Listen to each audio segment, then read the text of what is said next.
ये दोनों राष्ट्रीय पार्टियां, चाहे वो कांग्रेस हो चाहे वो भारतीय जनता पार्टी हो, पहाड़ और पहाड़ियों की नंबर 1 की दुश्मन है और हमेशा रहेंगी। ये बात मैं कहना चाहता हूं। अगर आप चाहते हैं कि इन राष्ट्रीय पार्टियों को इस उत्तराखंड की सरजमी से नेस्तनाबूद किया जाए तो आपको क्षेत्रीय ताकत बनानी पड़ेगी।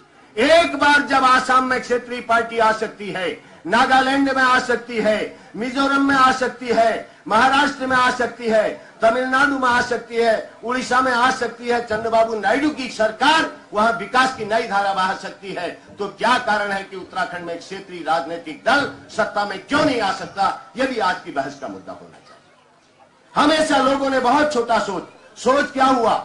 मैं बस कहना चाहता हूं, मैंने दिल्ली की राजनीति को देखा है, मैं ज्यादा बहुत नहीं जाता, और जो नेता है उन्होंने लोगों को, अपने चारणों को इकट्ठा किया, रामलीला मंचों से अपनी आरतियां करवाई, अपनी स्तुतियां करवाई, और यही सिलसिला चलते चलते जितने भी राष्ट्रीय नेता हुए इस पहाड़ की धरती से, वो इतने बौने राष्ट्रीय नेता हुए, वो दिल्ली के तख्ते ताउस पर विराजमान भले ही रहे हों, लेकिन कभी उनको पहाड़ की धरती ने एक छत्र अपना नेता नहीं माना। वो कितने ही बड़े केंद्र में बैठे हुए नेता, चाहे कांग्रेस के रहे हो चाहे भाजपा के रहे हो, क्योंकि उनका कोई दर्द इस उत्तराखंड के प्रति नहीं रहा, उनकी कोई पीड़ा इस उत्तराखंड से नहीं रही, उनकी कोई इस पहाड़ के आम आदमी के हित के प्रति कभी चिंता नहीं रही। उनको दिल्ली की कुर्सी ज्यादा प्यारी रही, और इसीलिए जब भी राज्य आंदोलन हुआ, उन तथाकथित राष्ट्रीय नेताओं ने हमेशा राज्य आंदोलन का विरोध किया। ये तो अलग बात है कि जनता का बलिदान था, जनता का त्याग था, उन शहीदों का बलिदान था, हमें राज्य मिला, अन्यथा ये राष्ट्रीय नेता चाहते तो कभी ये उत्तराखंड राज्य नहीं बनता। हमारे पास माइक्रो हाइडल परियोजनाओं को अगर हम सही रूप से कार्यान्वित कर सकें